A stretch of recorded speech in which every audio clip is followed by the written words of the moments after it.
One of these players was supposed to be Dirk Nowitzki 2.0, but is now working as a part-time DJ. Another was drafted above Carmelo Anthony and is now busy drinking with truck drivers and tending cattle. But all of them were high draft picks, supposed to dominate the NBA. Now, they're known more for being some of the biggest letdowns in league history. These are the stories of some of the most prolific NBA busts, starting with the number 1 overall pick of the 1998 draft. The Los Angeles Clippers select Michael Olowokandi from University of Pacific.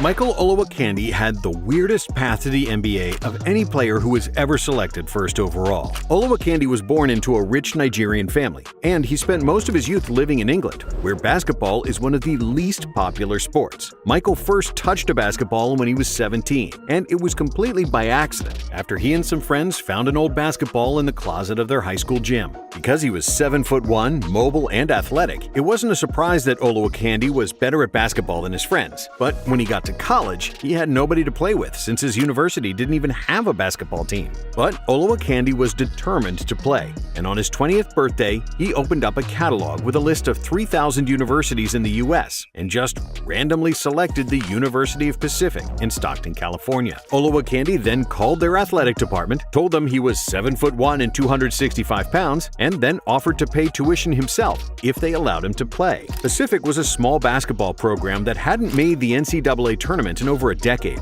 So, when a 7-footer called them and offered his services and the tuition money he was willing to pay himself, there was no reason for them not to accept. Olowokandi arrived on campus in 1995, and initially, it was painfully obvious that he didn't have any experience in organized basketball, as he averaged only 4 points per game. However, during the next 2 seasons, Olowokandi, nicknamed Candyman, steadily improved, and as a senior he averaged 22 points, 11 rebounds, and 3 blocks per game, as there were very few players in the NCAA that could match his size and athleticism. And in the 1998 draft that featured Vince Carter, Paul Pierce, Dirk Nowitzki, Antoine Jamison, and many other quality players, the Clippers selected Candyman first overall. The Clippers hoped Olowokandi would be the second coming of Hakeem Olajuwon, but as his NBA career went along, it became pretty obvious that Olowokandi had nothing except size and athleticism. Since he was already rich and didn't have the pressure to perform, Candyman treated basketball like a hobby. He wasn't willing to work to become a better player, and he was acting like a spoiled brat in the locker room. Kareem Abdul-Jabbar, whom the Clippers had hired specifically to work with Olowokandi, bashed Michael for not being able to handle constructive criticism and called him an athletically gifted washout. Somehow, Candyman stayed in the NBA for 9 years, averaging 8 points and 7 rebounds per game, while being one of the most inefficient big men of all time.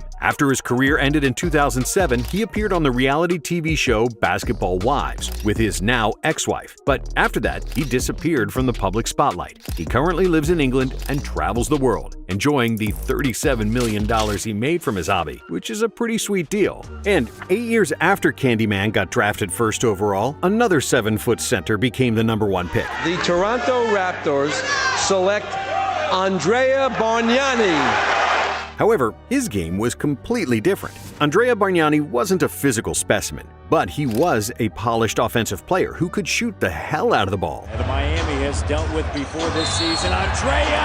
Oh, Barzagli count the bucket! And the Toronto Raptors believed that they were drafting Dirk Nowitzki 2.0, but that's not how it played out at all. Even though he had a couple of decent years offensively, averaging 19 points per game between 2010 and 2012, Barzagli was a black hole on defense and one of the worst rebounders ever at his size. Toronto couldn't wait to get rid of him, and Barzagli ended his NBA career at the age of 30, playing one more season in Europe before he retired from basketball. And even though his career average of 14 points per game doesn't scream bust, the Italian big man averaged just 4.6 rebounds, had more turnovers than assists, and certainly underachieved as the first overall pick.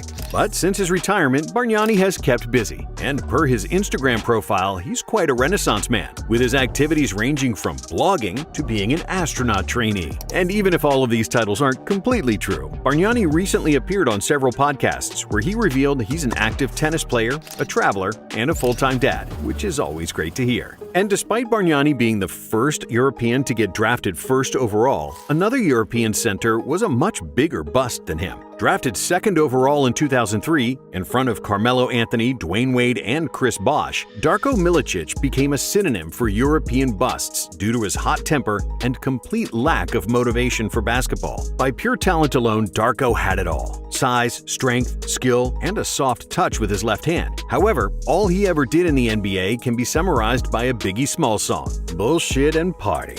With zero ability to handle criticism, showing up drunk to games and practices, pretending that he didn't speak English, and being an overall nuisance on every team he played for, Darko was a nightmare. Somehow, he survived in the league for a decade, earning $52 million, despite averaging just 6 points and 4 rebounds per game. I was the most talented young player in the world, but I didn't finish the job. I didn't work. I didn't try to listen to what they told me. I was like a cow that gives 20 liters of milk and then kicks the bucket and spills it. Nowadays, Darko is aware that he was acting like a complete ass, and he tries to teach his 3 kids not to repeat the same mistakes, as 2 of his boys are playing basketball, and his daughter is a talented tennis player. Apart from his children, Darko was very busy with agriculture, and for more than a decade, he was producing apples on a 15-acre property in Serbia. However, he recently got out of the apple business and now has a farm with sheep and cows, which he says brings him a lot of joy. Other than that, you can find him in local bars in Serbia, where he drinks rakia with his buddies, who are mostly truck drivers and have nothing to do with basketball. And with a story similar to Darko, we have another 7-footer, who was most famous for being overweight. Eddie Curry was the 4th overall pick in the 2001 draft, selected ahead of multiple All-Stars, such as Joe Johnson, Tony Parker, Zach Randolph, and Gilbert Arenas. However,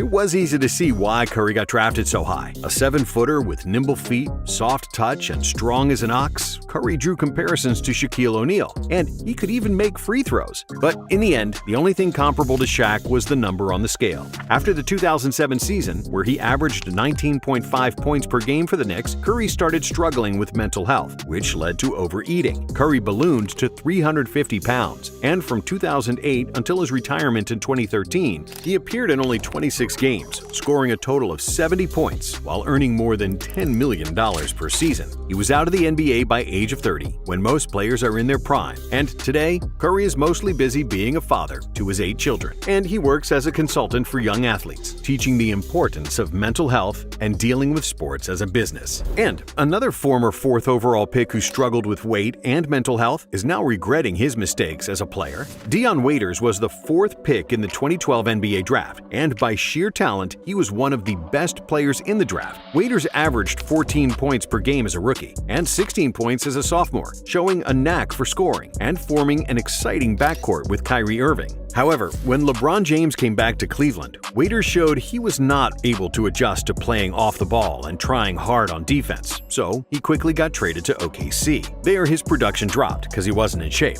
However, that all changed when he signed with Miami. Due to their famous training regime, Waiters dropped to 8% body fat, and he had the most productive season of his career, averaging 15.8 points and a career-high 4.3 assists. But after he signed a big contract with the Heat, Waiters got complacent, which was never going to fly with Heat culture and Pat Riley. In 2019, Waiters was suspended by the Heat on 3 different occasions. First, for complaining to the media about playing time, and second, after consuming THC edibles that prompted a panic attack on the team plane. And a month later, Waiters was suspended for 6 games for posting a picture celebrating his birthday after calling out sick, which got him traded to Memphis. He last appeared in the NBA in 2020, winning a championship with the Lakers, even though he only played 38 total minutes during the playoffs. But due to his attitude and poor work ethic, Waiters didn't receive any offers from the NBA, despite being only 28 years old. In 2023, Waiters tried making a comeback, working out in front of several NBA executives, but nobody decided to take a chance on him. In 2024, Dion made headlines after selling his enormous estate in Florida for $11 million. But as far as basketball goes, his career is over,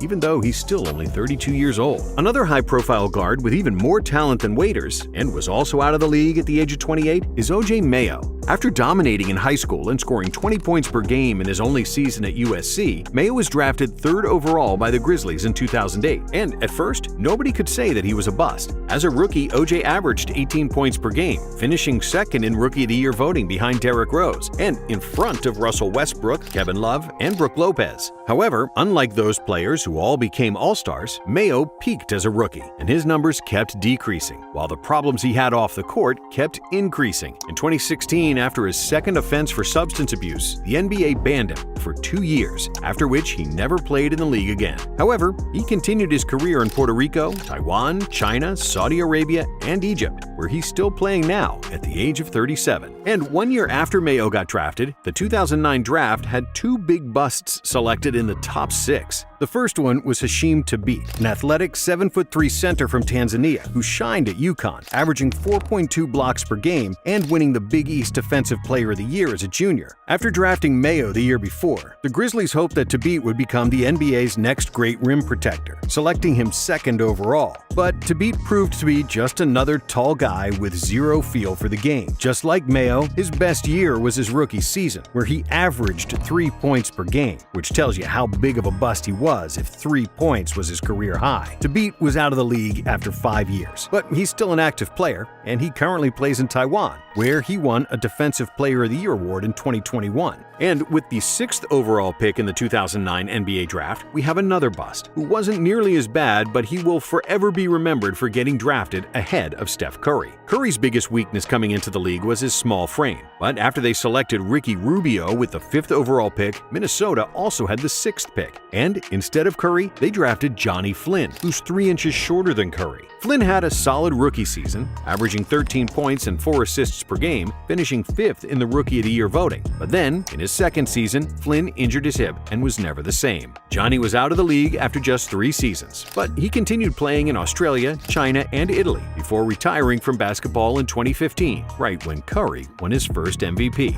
Flynn stayed connected to basketball and is now an assistant coach for the USC Trojans. And from one of the most stacked drafts in recent memory that produced 7 All-Stars and 4 future Hall of Famers in Kyrie, Jimmy Butler, Kawhi, and Klay, the 2nd overall pick in 2011 is long gone and forgotten. It's Derek Williams, a 6'8" athletic small forward who averaged 19 points and 8 rebounds per game in his sophomore season at Arizona, shooting an unbelievable 59% from the field and 57% for 3. But when he got to the NBA, Williams' jump shot disappeared like a fart in the wind. In his 7-year career, he averaged 30% shooting for 3, scoring a mediocre 9 points per game. After his last season in the NBA in 2018 and 6 teams in 7 seasons, Williams continued to bounce around different teams in Europe, last playing for Panathinaikos in 2023. He's still playing basketball, participating in pickup games with Chet Holmgren and Klay Thompson during the 2024 offseason, but he's currently still without a team, just like the next bust on our list. Nerlens Noel was considered one of the most talented rim protectors in the 2013 NBA draft, where he was drafted 6th overall by the Philadelphia 76ers. Even though the biggest bust from this draft was certainly Anthony Bennett, who last played in Taiwan in 2023 and now owns a clothing brand, Nerlens Noel was a much more highly touted prospect, but a couple of knee injuries kept Noel out of the lineup for his entire rookie season, and when he returned, he was never able to replicate the success he had in college when he averaged over 4 blocks per game for Kentucky. Nerlens last played in the NBA in 2023, and in 2024 he was signed and immediately waived by the Kings, who paid him $300,000 despite Noel not playing a single minute for the team.